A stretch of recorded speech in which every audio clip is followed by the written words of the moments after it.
Brock Purdy didn't throw a football 4 days before the 49ers' biggest game of the season. Is something seriously wrong there? In addition, Jesse and I will discuss how we should properly evaluate Kyle Shanahan. Stay tuned. This is 49ers After Dark.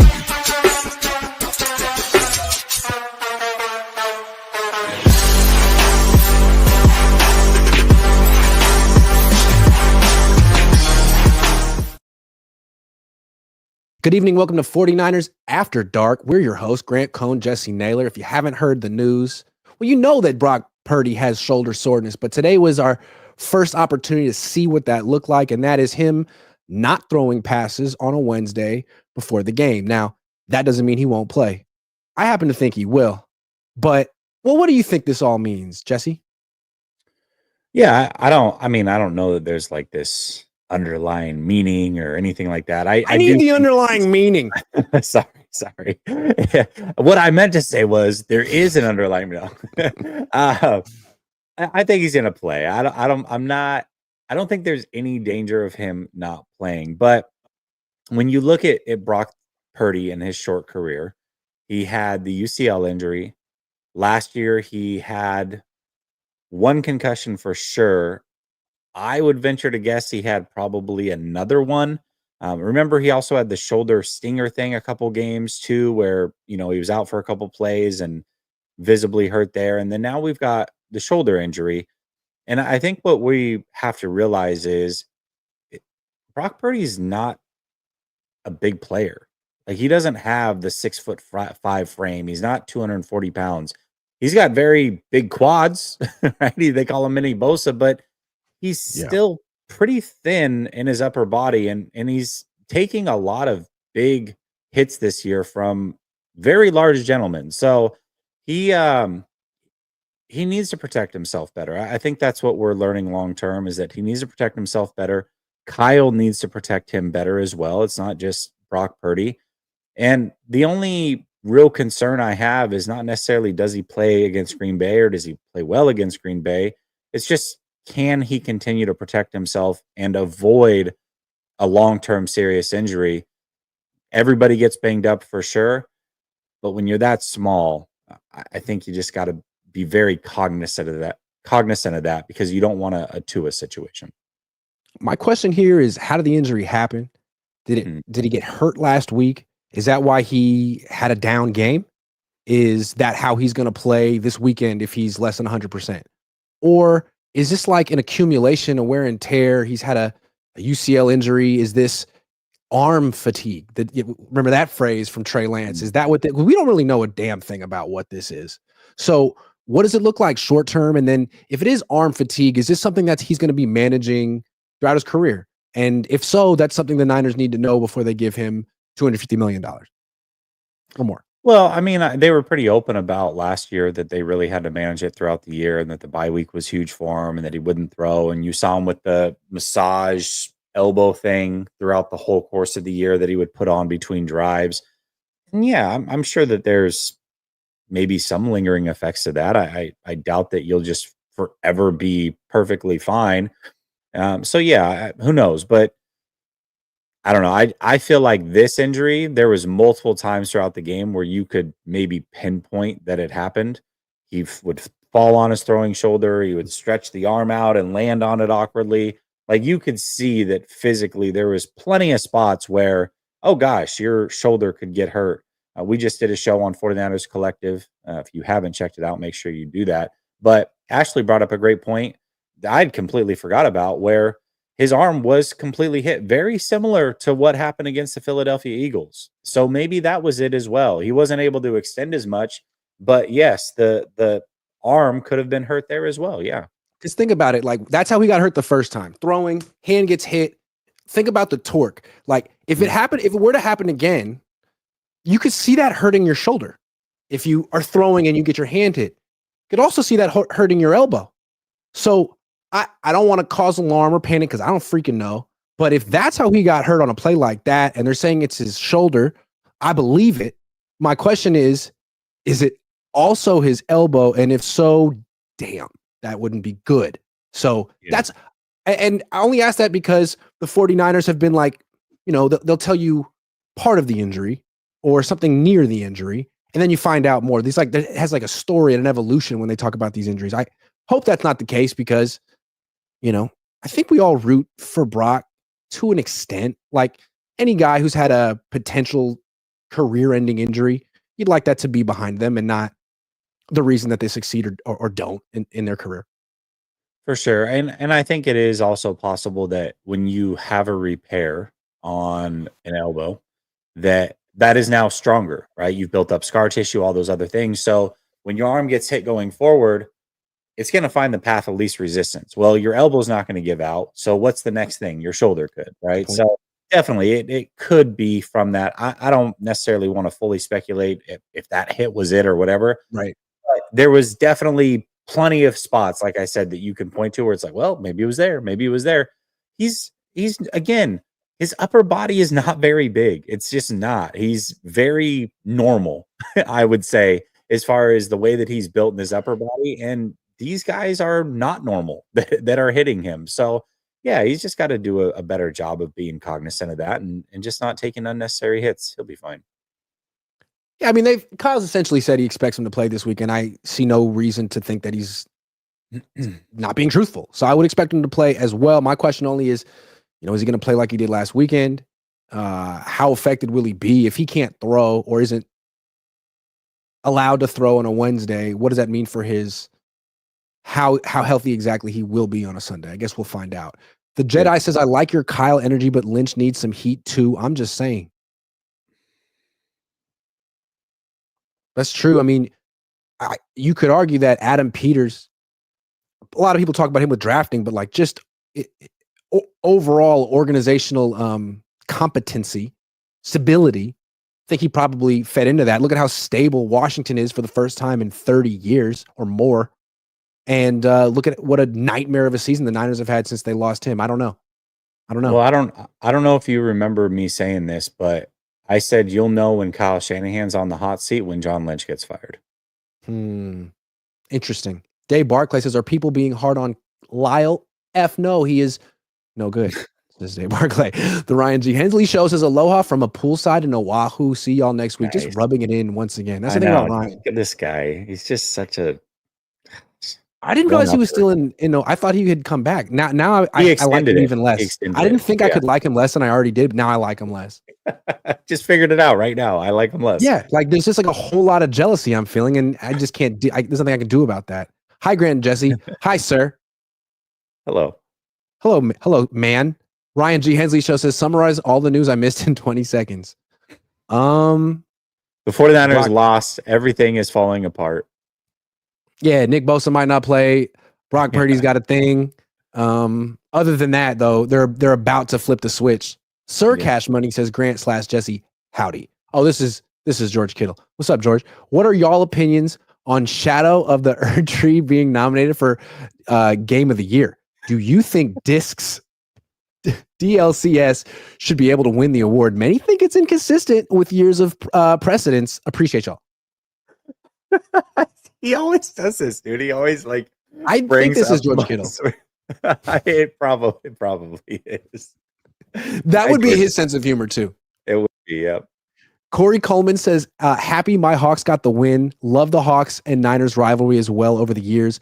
I rewatched the 2013 NFC Championship recently, and that game was a brawl and so many star players on each side. It was an all-time great game.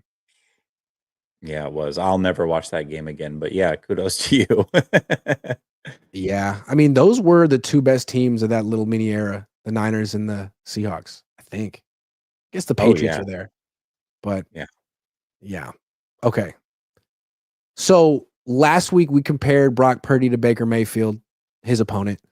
Mm-hmm. This past week on Twitter, I compared Brock Purdy to Geno Smith, his former opponent, in the sense that last 15 starts, Brock's 8-7, Geno's 7-8, Brock's quarterback rating's 91, Geno's 90. So that's an arbitrary number, 15. I picked it because that's when the Ravens game was, and that's when things started to change. So maybe I'm just a hater. In fact, I know I'm just a hater. But yeah, you're a hater. Hate. Next person who talks, who interrupts me while I'm talking. Anyway, Are we going too far here? I don't think that we are. I mean, I think the point was I don't want to speak for you, but I don't think that you think that Geno is better than Brock. No. I don't think that Baker is better than Brock. I think the point is that these guys are getting paid way, way less than $60 million. And it's close enough that the 49ers also shouldn't pay Brock $60 million. And I think the other thing is that Brock, it's interesting because Brock played really well early on. And somehow he's built up enough cachet in about a season of play. One season is basically what he's had, to where it doesn't matter that 40% of his now games played in the NFL, including the playoffs, he hasn't been very good. Who cares? Because the first 60% was so good. Brock doesn't have years stacked upon years of being elite in this league. He has one really good year. And then since then, and so that has to play in here. Your comparison was 15 games, which is 40% of his games played. My comparison to Baker was 70% of his career games. So, like, why does he have so much cachet based off of essentially a season? That's what I don't understand. And I think the 49ers need to be careful. They need to weigh everything evenly, because we're talking about, in one case, almost half of his career, and in the other case, almost 3/4 of it. I think I get it. I think people fell in love with the story of Brock the way they fell in love with the story of Geno in Seattle. Like, first season of the Geno Smith show, first season of the Brock Purdy show. Like, people just fell in love with the character, the backstory, his personality, his whole presentation. Like, Niners Nation is in on Brock, and they were in early. And same with Seattle and Geno. And I think it's going to take both markets a long time to sort of change the way they look at that Cinderella story, right? It kind of is a guy out of nowhere that they discovered. The rest of the league didn't see it, but Seattle gets it. Santa Clara appreciates. And it's like, yeah, absolutely. And are you going to let that be the reason that you give him $60 million a year? Because once you do, that whole romantic story narrative is going to be gone, and you're just going to be thinking about money and production every week. So thank goodness Seattle didn't give Geno Smith $60 million a year, but that's something the Niners absolutely could do with Brock. And the fact that it's now been 40% of his career where he's statistically mid isn't helping him financially. And I wonder what the Niners are going to do about that if that's how his season continues to go. Yeah, and I think we can do this across other teams. 49er fans are territorial over their quarterback. I get it, much like every fan base is. We see it with Dallas and Dak.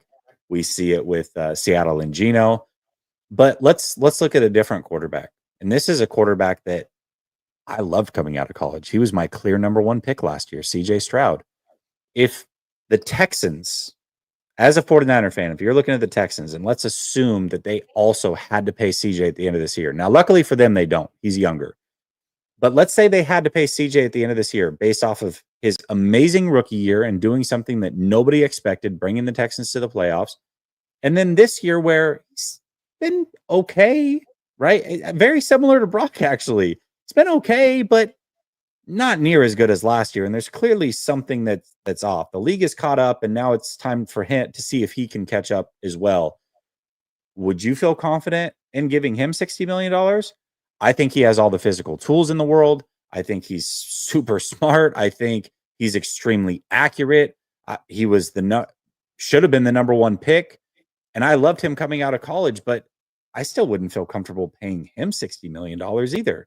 So it doesn't have to necessarily be Brock. It's just, you have to see more from these guys before you can just crown them and give them whatever type of money you think they deserve.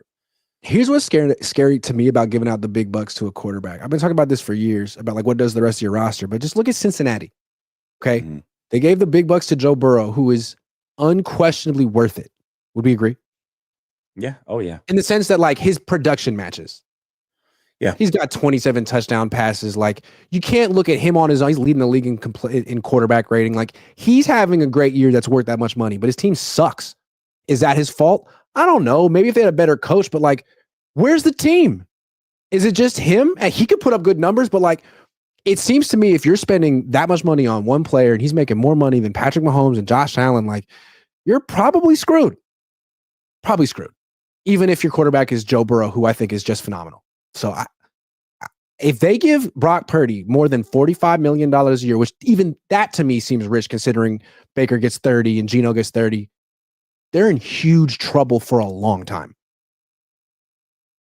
Maybe that's dramatic. I would agree. No, I would agree with that. It depends on when that, obviously the money's not going to hit right away. So they'll have a couple year window like I think the Lions have with Goff right now. But yeah, I don't know. I can't wait. I mean, this offseason is going to be crazy. Like we're going to talk about it a million times over. I am finding it interesting that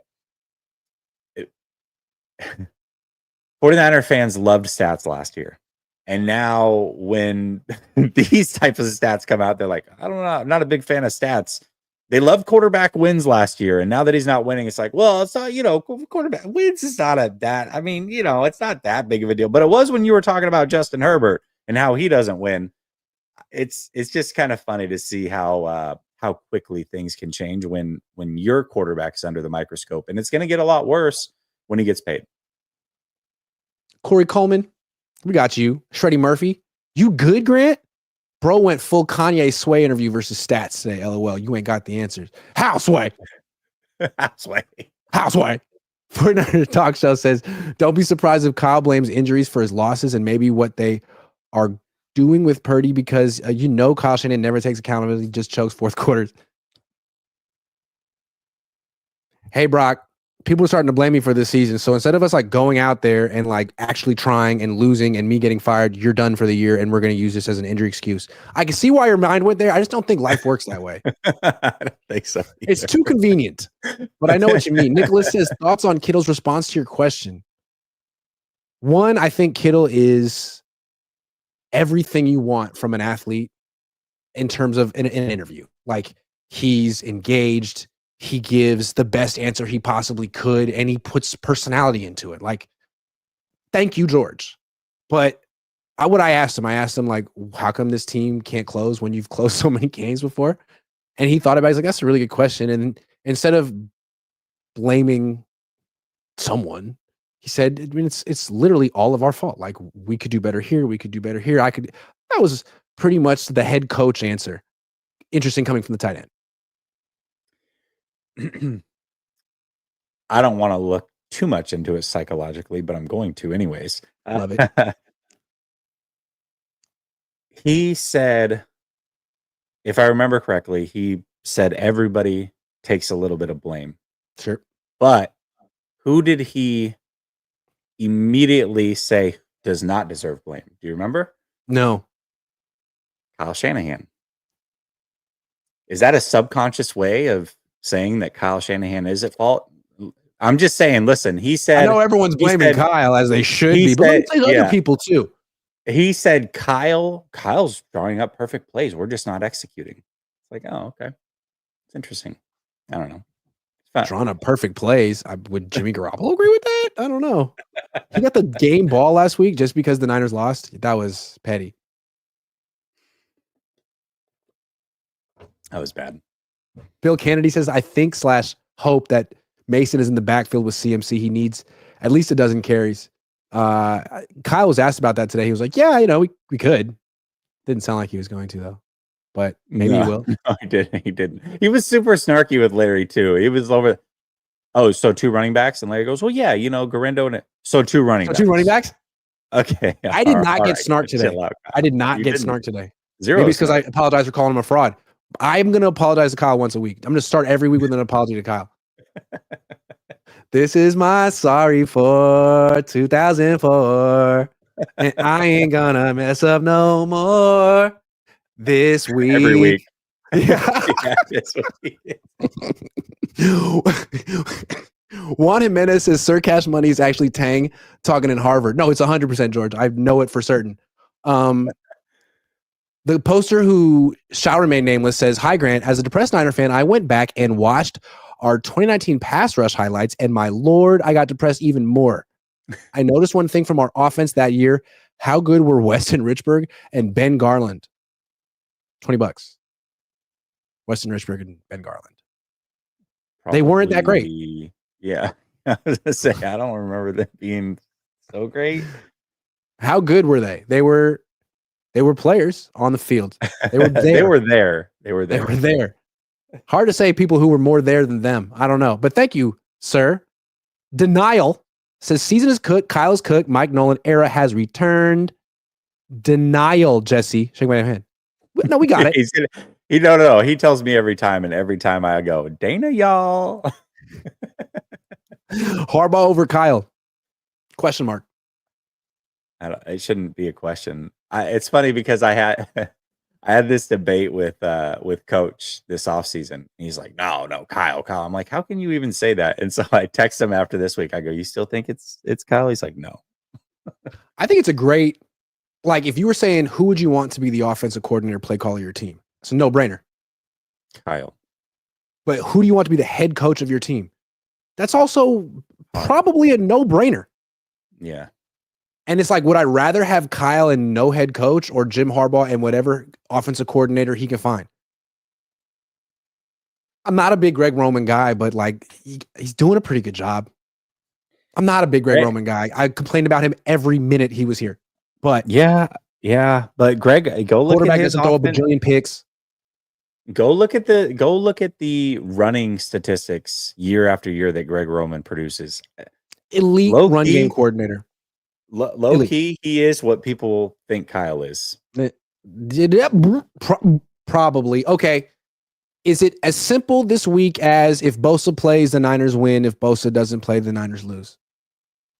I hate to oversimplify it, but I do think it's that simple, Grant. I mean, okay, let's look at it. The positives are you've got George Kittle for sure coming back. It looks like Demo will be back, or excuse me, not Demo. Ward will be back, but Demo and Green have played pretty good. Ward's a very good player, but the secondary I don't think has been the issue. Did you see the way that Geno almost his whole persona changed the moment that Bosa left the field?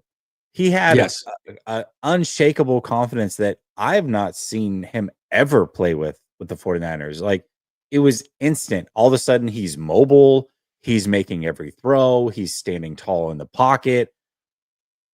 And I look at the Green Bay Packers. They have one of the better pass protecting offensive lines already.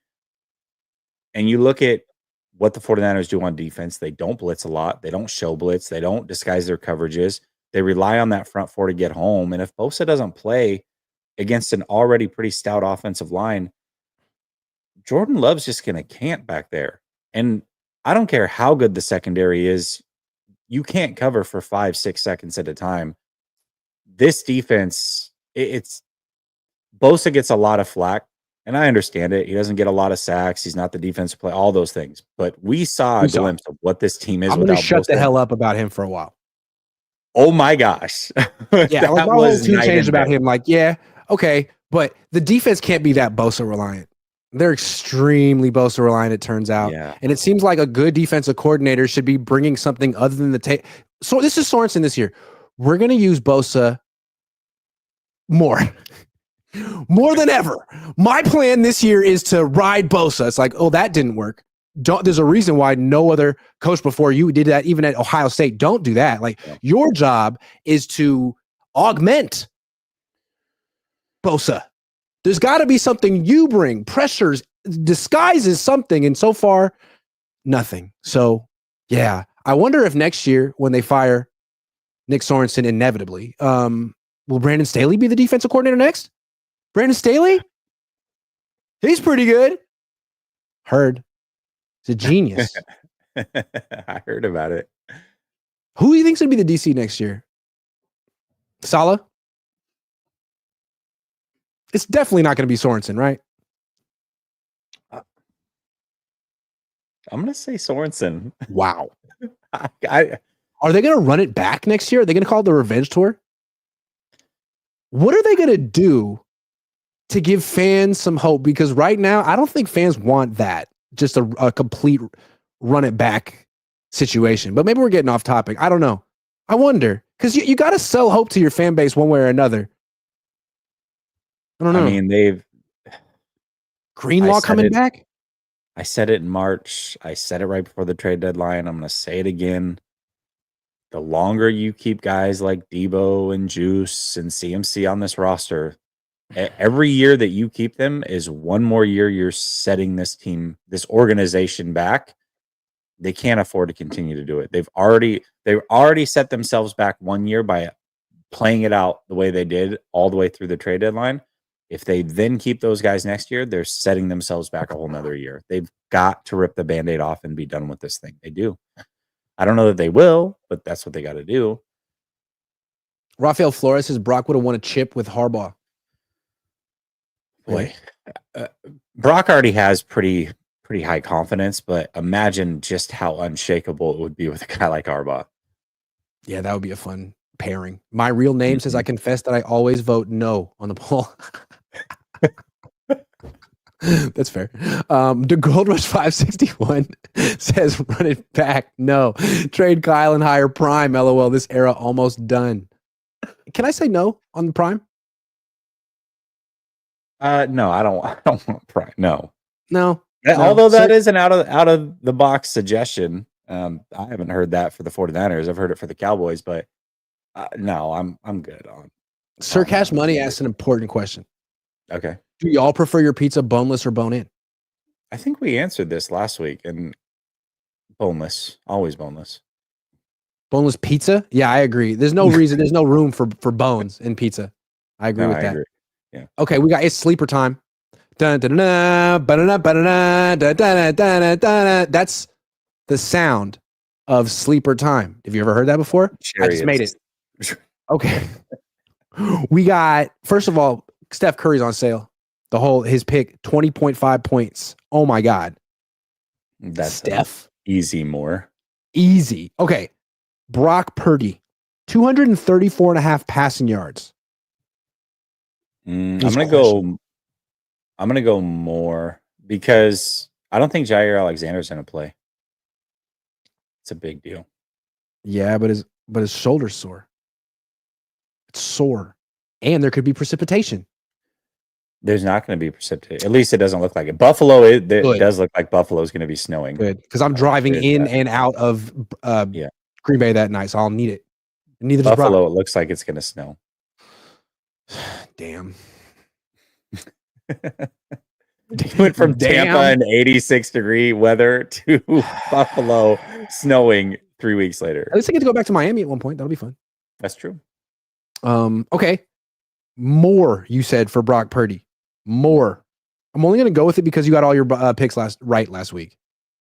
Only reason I'm going with it. Josh Jacobs, 70.5 rushing yards. Best running back in the league, according to Kyle. Shots fired, Christian. Yeah, he's going to get more. The 49ers aren't. I mean, he runs straight at defenses, so that's the worst thing that can happen for the 49ers. So I'll go more. Christian McCaffrey. They won't do rushing yards. Interesting, but receiving yards, 33.5. Oh, no, can't do that one either. Touchdowns, anytime touchdown. Will he score one? Hasn't scored one yet. No. Why do you say that with such a solemn look? I don't have confidence that the 49ers are going to score when they get in the red zone, period. And that's fair. CMC's just not as explosive as he was. Jordan Love, 252.5. Go to interceptions and say more. That's easy. Every week he throws at least one. So just go more there. That's true. That is true. George Kittle. Receiving yards, 46. Nope. Touchdown. Will he catch one? They're going to have to score touchdowns somewhere, so I'll go more. I agree with that. And he may not be able to run his fastest in the middle of the field, but in the red zone, you got to go to him. Jake Moody. Oh, gosh. 7.5 kick points. We didn't even get to see him kick field goals last week. I don't know if he's still got the yips or not. This is crazy. 7.5 kick points. He kicked one. Did he? Yeah, it's 17. Oh, okay. Okay. I don't remember it. Oh, yeah. I don't remember it either. It was probably really short. I think it was short. Okay. 7.5 kick points. Come on, I'm definitely all in with Moody. Okay. We'll go Okay. all in on Moody. Hell yeah, it's Jake, man. He's back in his neck of the woods. He went to college out there-ish, sort of, kind of. Ricky Pearsall. Not at all. Neighboring state. Yeah. Ricky Pearsall always scored a touchdown. No. No. Is Ricky Pearsall better than Ladd McConkey? No. No. Should the Niners have drafted Ladd McConkey? Because the thing about Ladd McConkey is that he was also better than Ricky Pearsall in college. Yeah, he had injury concerns, though. Yeah, but don't we all? Yeah, I don't know. All of us do. Don't we all? Okay, those are the picks. Submit in the entry. I do want to say that I'm literally giving away the Ricky Pearsall jersey this week and getting another jersey to give away. So if you're interested in the Ricky Pearsall jersey, it's here. Hold on. Just a second. I'll show it to you. I'll prove it. This is proof. Boom. Right there. If you want it signed, download the app, use promo code Cohn, COHN, giving it away at the end of the week after he goes for 200 yards against Green Bay. Yeah, that's right. Okay. We're going to get into Kyle Shanahan in a minute. I know you guys are waiting for it. We're going to make you wait. One more topic. For the nihilists out there, let's explain why it might not matter what the Niners do the rest of the way. Why nothing the Niners do matters anymore. Nothing really matters anymore. Yeah. Okay, so the 49ers, obviously we should look at what the 49ers have remaining. And I think a lot of people are like, well, if the 49ers do this or they do that, they should be good to go. Everybody somehow has overlooked the fact that loss put them in almost an insurmountable hole that is going to be extremely tough to dig out of. Because in order for them to make the playoffs, they're most likely going to have to win the division. And because of that means they're going to have to jump the Cardinals. Well, right now, the Cardinals have relatively easier schedule than the 49ers. They do play the Patriots. They do play the Panthers. That's essentially almost 2 locks for a win there. But also, if it comes down to a tiebreaker situation, the Cardinals have to lose 3 out of their 4 remaining division games in order for the 49ers to own the tiebreaker against them. Because after that, it goes to common opponents and all these other things. So that means the 49ers have to beat them. They have 2 games against Seattle and 1 against the Rams. They have to lose 3 of the remaining 4. So keep a very close eye on this week's game between Seattle and the Cardinals. Because if the Cardinals win that, you're banking on, in order for you to make the playoffs, the Cardinals having to lose all 3 of their remaining division games. And I don't know that that's realistic. So the 49ers have just really put themselves in a bad spot with all these tiebreakers.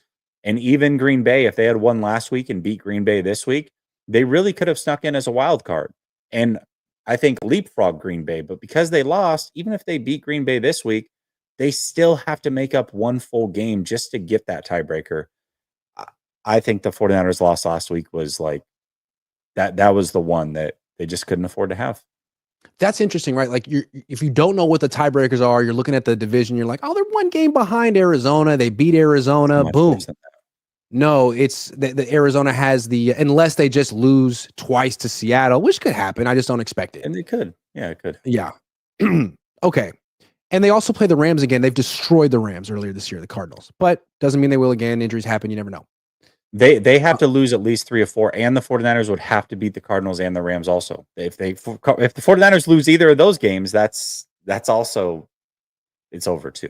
So my question is it more realistic, likely that they would sneak in the playoffs as a wild card than a divisional winner?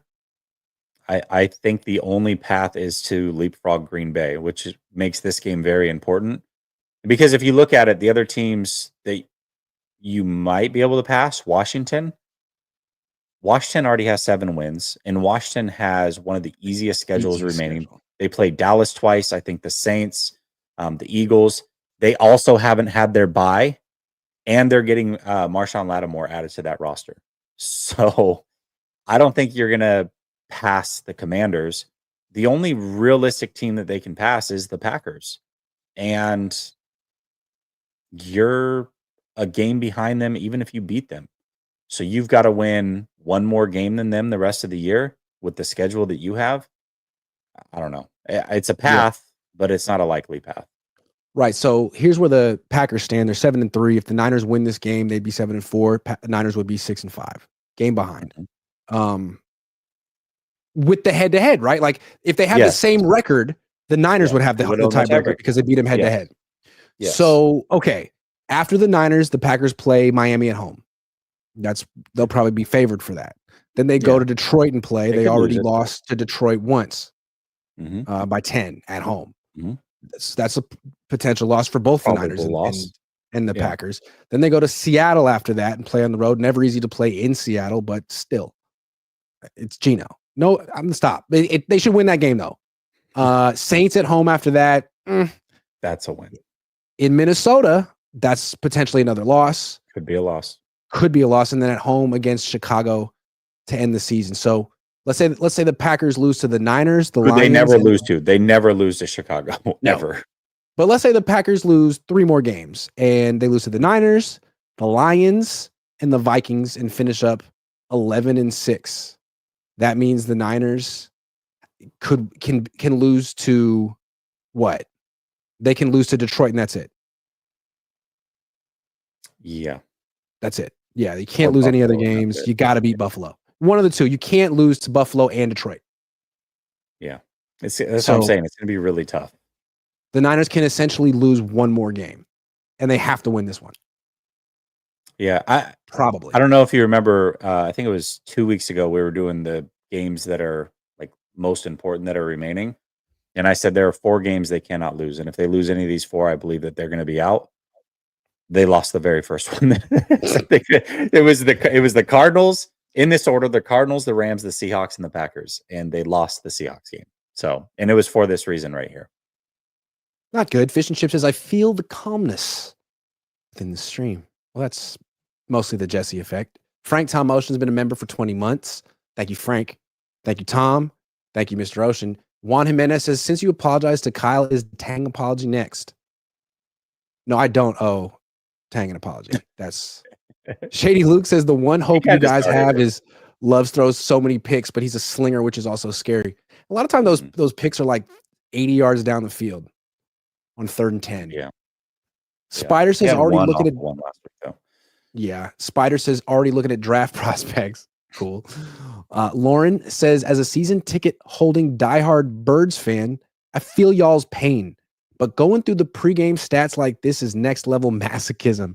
In my experience, if they sound like a losing team, they're probably a losing team. Lauren Crampsey. Thanks, Lauren. Which Birds team are you?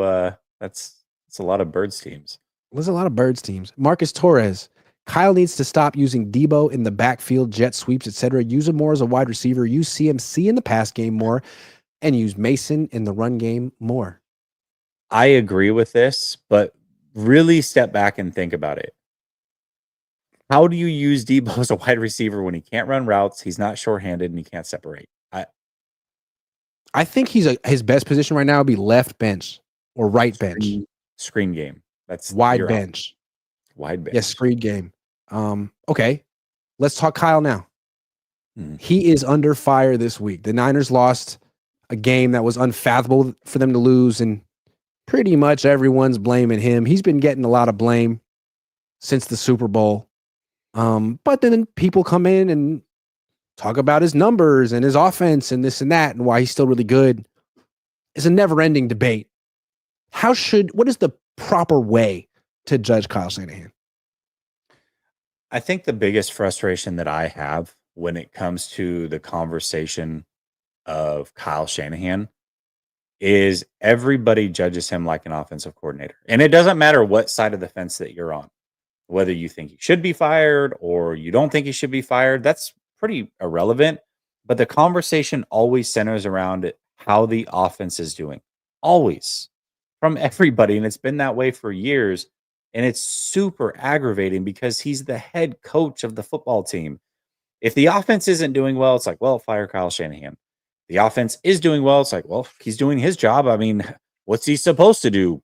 Be a head coach and coach the defense or run personnel or hire the coordinators? Like, yes, he's the head coach of the team. And so when you're looking at him, you should look, how's the special teams doing? How's the defense doing? How are the coaches that he's hired? What's the personnel look like? Do you like the personnel? Do you not like the personnel? How's the offense doing? Yes, all that matters. But he's the head coach. I cannot stand the conversation with a starting point that is not a starting point at all, because he's not an offensive coordinator, and every single argument starts that way. And it's so frustrating to talk to people because it's like, man, I don't know what to tell you. I don't know how hard this is to understand. He runs the whole operation. Hold him accountable as such. So for me, that's the way that he should be discussed and judged. I agree, and I understand the disconnect, and I get that some people don't get it. I don't think he gets it, because from his perspective, thank you. Right? Like from his perspective, he's like, why did I get this job? Why am I rich? Why am I in this position? Because of my system. It's not because of my leadership. It's not because of my interpersonal skills. It's because of my system. So when things are going bad, I need to be able to say that my system still works, because that's what keeps me employed. As soon as that becomes obsolete, I'm done, because I definitely don't have leadership. Like he has this job in spite of his leadership. That's how much the Niners value his system. The whole league values it. It's 2/3 of the teams run a version of it. So that's why I feel like people always go back to that. It's like, well, you can't fire him because the reason he got hired is still valid, which is fair. What I would say, though, is that you got the system and it hasn't led to a Super Bowl victory because of the lack of leadership and the lack of game management. Game management matters too. I put out the stats today. Like, his dad and him were in very similar situations. His dad won 3 Super Bowls. Kyle lost 3. His dad had leads in the second half in all 3. So did Kyle. His dad had a Hall of Fame quarterback in all 3. Kyle didn't. And yet his dad was running the ball 60% of the time with the lead in the second half, while Kyle's running it 30% of the time. And his quarterbacks are Jimmy and Brock. So the system is great. It's worked in the 90s. It works now. But the reason people talk about him not being able to get over the hump has nothing to do with that. And if he can't provide the leadership and the game management necessary to win a Super Bowl, then who's going to do it? Brandon Staley? Nick Sorensen?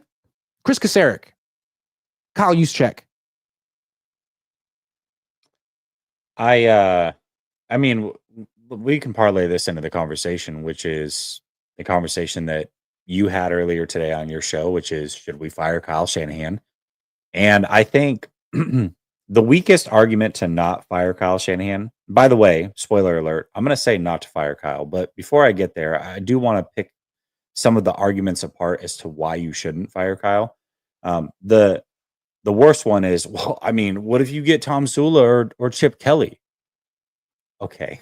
Like, those guys don't exist anymore. It's not, you don't have to go that bad. Yes, you may not get a guy as good as Shanahan, but you may get somebody better than Shanahan. You never know.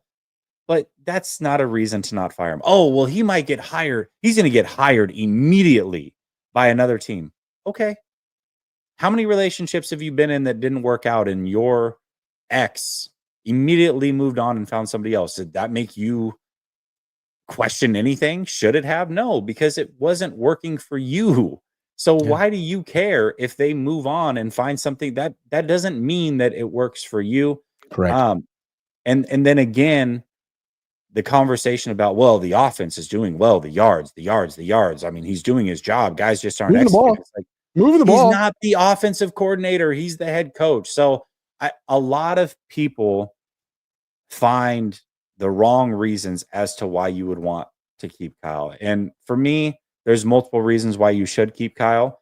And none of them are that. So I'm going to give those real quick. I'm going to say, first of all, I don't think it has to be as bad as Chip Kelly or Tom Sula, but there is no guarantee that the next guy is going to be a good head coach. It's just not a guarantee unless you're getting a guy that has proven it in multiple spots, like a Harbaugh. Harbaugh, obviously, no matter where he goes, there it's going to be good. But there's not a lot of guys out there like that. So that's one. Number two, you don't know if that next coach is going to want to keep Brock Purdy, who you've deemed as your franchise quarterback. The ownership deemed him as that. So if you're trying to sell tickets and the next coach is like, I don't want Brock, well, that's an issue. And so you're limiting your candidate pool based off of who's willing to work with Brock Purdy. And maybe you're taking some of the best candidates out because of that. Also, I'm trying to think back to the Harbaugh era. I didn't want him fired when he went 8-8 after doing so well to start. Kyle Shanahan has been to 4 NFC championships in 8 years. No, he hasn't won a Super Bowl, but that's really hard to replicate. Maybe he'll never win one. I think there's a lot of reasons to think he'll never win one. He definitely deserves to be held accountable. But I think that's good enough to at least see one more bad year before you fully move on. And there is one way that I would fire him, though. And there's no way for me to know or you to know. This is only an ownership thing and the players in that locker room. If he's lost the locker room, Grant, he has to be fired. The only reason Wilkes was let go is because he had lost the defensive locker room. It wasn't because he didn't do a good job, because he did. It clearly better than what we're seeing this year. But he lost the locker room. Those guys didn't believe in him, and that means he can't be there. So if that has happened, Kyle Shanahan unequivocally has to go. But barring anything other than that, I think he's earned one more year. I do. That's very reasonable. And I accept that you feel that way. I think you might be right. You might be 100% right. Maybe I'm being hasty. Here's why I feel the way I do. Mm-hmm. First off, I'll start here. I think he's having by far the worst season of his career in any stop. Yeah. I don't fully understand what the issue is. Like, there's some injuries. Every team has injuries. You didn't lose your quarterback. Maybe you have. Maybe he's not going to play the rest of the way, but you haven't lost your quarterback. Your running back went down and 2 good ones popped up. Your number 1 wide receiver went down and an even better one popped up, arguably. I don't buy the injury excuse. I don't buy the rest excuse. Yeah, there's a Super Bowl hangover, but like, I don't know. I mean, the Eagles did go through something similar to this like last year and they bounced back. So maybe the Niners will bounce back next year, but it feels like a really bad year with no explanation. My question is, will he bounce back, or are his best days behind him? And even when his best days were there, like, he still was statistically bad in 1-score games. Like, this is sort of his thing now. It's been 8 years and he's had a lot of 1-score games. And of all the head coaches in NFL history that have been in more than 40, he ranks 118 out of 125 with a win percentage of 39. So more than 60% of the time he's in a 1-score game, he's going to find a way to lose it. That's a problem. And that's the reason why guys who are in year 8, 9, 10 of being a coach rarely keep the job, because you know them. You know who they are at that point. And he's either a champion or he's not. And I think with Kyle, like, the reason he's not a champion isn't because of his system, and it's not because of his talent. It's because of his game management. And frankly, like, he looks like a guy who this job might just be too much for him because he's good at it. And then he gets to the finish line and he beats himself. Patrick Mahomes didn't beat him in 2 Super Bowls. He beat himself in 2 Super Bowls. Tom Brady didn't beat him. He beat himself. And it's like, he puts so much pressure on himself. It's not just the pressure of winning a Super Bowl, but living up to the legacy of his dad. And he's got to win 3. And it's like, whew, he might need a fresh start, a year off, a little perspective somewhere else, just like a lot of coaches have. I don't know. Maybe I'm wrong, and maybe I'm being hasty and emotional, but that's why I feel like I don't know that he's going to turn it around. And he could get another year, another chance next year, just to be sure, just to give him the benefit of the doubt off all the good stuff he's done in the past. I'm not sure it'll get any better, because again, what's going to be different next year? Yeah, listen, I think that's a fair argument. I'm not advocating for him to stay because I think it's going to necessarily get better. It might crash and burn. It really might. But you're right, though. They could go and get Ben Johnson. He could suck. He could be not a leader of men. I mean, maybe Dan Campbell is the one providing all of that, and he's just a brain. I have no idea. I mean, there's a risk.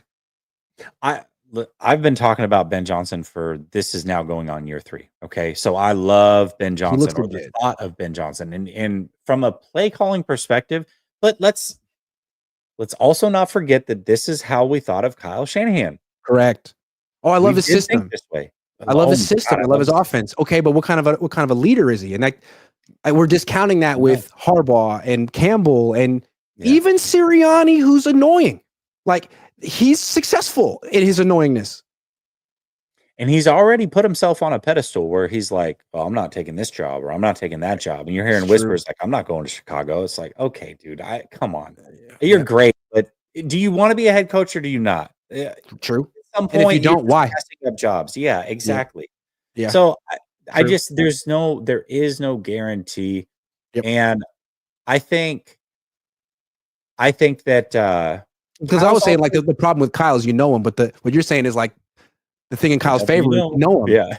You know him. Yeah, exactly. Yeah. So I think that, and by the way, no means am I saying, oh, listen, if they just make the playoffs next year, then we're good to go. No. To me, especially if you don't make the playoffs this year, you have to make it past the divisional round next year. And if you make it to the playoffs next year and you don't make it to at least the NFC Championship, then it's over, man. It's time to move on for you and us. If they miss the playoffs before they fire him, like, I mean, if you were Jed York, would you bring Kyle into your office and be like, "Look, dude, can you explain to me what happened this year and why I shouldn't fire you?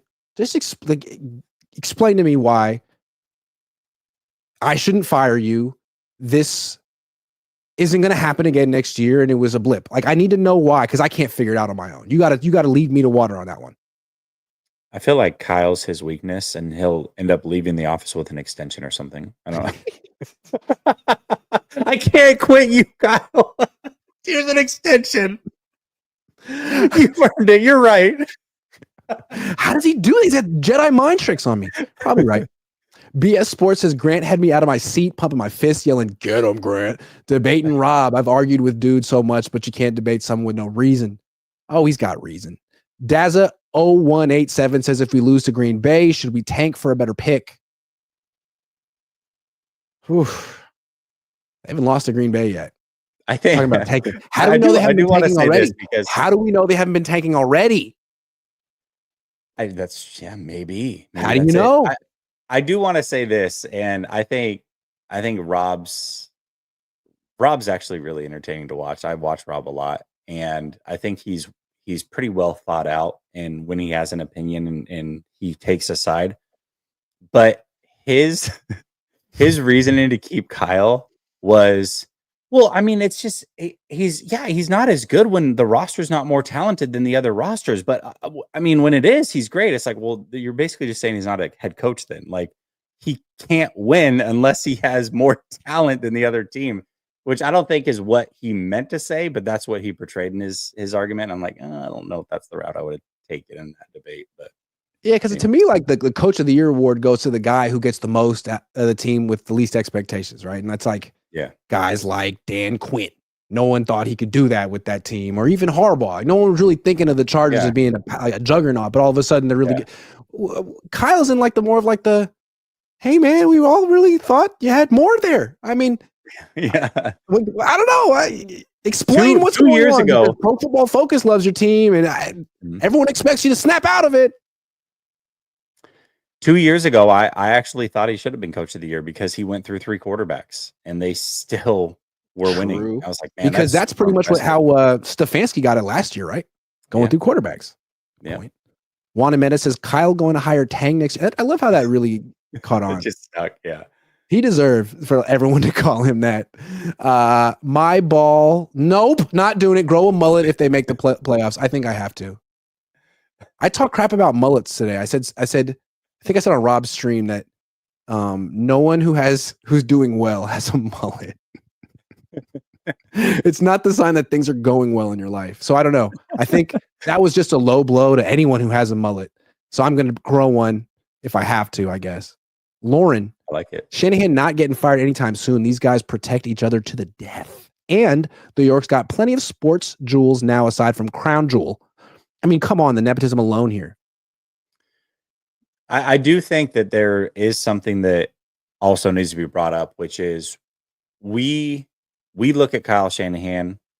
I'll just say we as, anybody that wants him fired, it's like, oh, get him out of here. He's not winning, blah, blah, blah. But imagine being a new coach that is now being pitched the 49ers. And it's like, well, hold on a second. You just ran the guy out of town that's been to 4 NFC championships. So I have to win a Super Bowl. Otherwise, I'm for sure out. It doesn't matter what else I do. Like, dang, I don't know if I want that pressure. So, which I think is it may not be the Niners encountered when they got rid of Harbaugh. It's like, wait, so the standard here is what? Yeah. Win 70% of your games and, no. You almost need a couple bad seasons from Kyle to be like, okay, see, it wasn't just, you know what I mean? Like, to show that you're not just going to axe anybody. That's true. I see what you mean on that one. They would have to sort of explain why they're moving on from Kyle other than he had one bad year. There would have to be more of an explanation like, hey, there's this whole behind the scenes thing. He's not getting along with X, because that's what it sort of was with Harbaugh, right? Hey, It's not just one bad year. I mean, there's such toxic environment going on here. They have to explain that.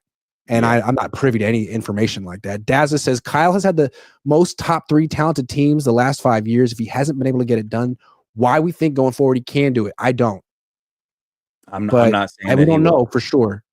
Except I do know for sure I have a crystal ball. VO says, Grant, Jesse, my boys. Men of the people. True G's. God bless. Keep it up, fellas. Love that. God bless, bro. Thank you very much. It's Quan.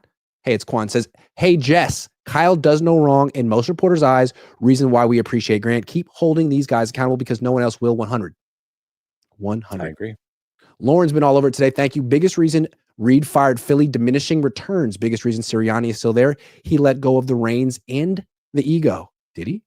I don't know if he let go of the ego, Birdsman. but the reins for sure. Birdsman. Easy Tino says nobody in a position of leadership can keep the attention of young men and women if that leader can't show them a championship. I'm a retired Air Force, and there's a reason we move on after 4 years. Oh, that's a good point. I think there's something to that. I think even if you have won a Super Bowl, it's hard to maintain that level of leadership. I mean, Tomlin's doing a good job this year, but is he going to win the Super Bowl? I wonder. These guys, John Harbaugh's doing a good job this year, but when he really win the Super Bowl, like he's been there 20 years or something. Like I don't know. A long time. VO says, how does Kyle even know what's going on in the game? He always has his head in that damn play sheet while the other coach is focused on the field. It's maddening. Because the game is happening on his play sheet. You didn't know that. There's little people on the play sheet, and he's got like one of those like flip things with the like he's drawn out the whole game. He's just like yep. Fish and chips players carrying Shanahan for years no longer true. J Figs Ramon says 2025 Kyle and Debo full-time Cabo. Click. The Jedi says they gotta fire Lynch, bring in a new GM with all the power, sends the message to everyone. They better keep John Lynch in that organization somewhere because he's the only person who maybe half likes me. Maybe. It's Quan says if it was up to Rob, we would have Kyle till 2034. Sheila Moncayo says late but finally caught alive with Jesse. Love the show. Guys, beat it up. Nice shirt, Grant. Yeah, I really extended myself for this one. No Kirkland today. No Costco fashion. Some of the highest fashion. Shady Luke says Howie Roseman and Jeffrey Lurie would for sure fire Shanahan at 5-5 with that team. Would they though? I mean, Sirianni got to keep his job. Are we sure about that? Yeah, I don't know. Shady Luke, thank you for the candor. Jimmy Quan, hard for Kyle to do. Number 1, play your best players. 2, run the ball by committee. 3, quit being buddies with certain players. Equals unattainable maturity. I gotta go, but real quick, was it you that posted something online about Bill Belichick and how he treated all the players the same, and he would chew out Tom Brady to make a point that no one's above anyone else? Kind of the anti-Cabo clique. Something to think about. I don't know that Bill Belichick's style works anymore, but he made a point of not playing favorites. Jesse, you're my favorite person in life. Thank you. Oh, and all of life. Wow. All right. Well, hey, if you're not done with 49ers talk, you can come over to Last Second Sports. We're doing Behind Enemy Lines, so come check it out. Thank you, Grant. Thank you, everyone. Have a good one.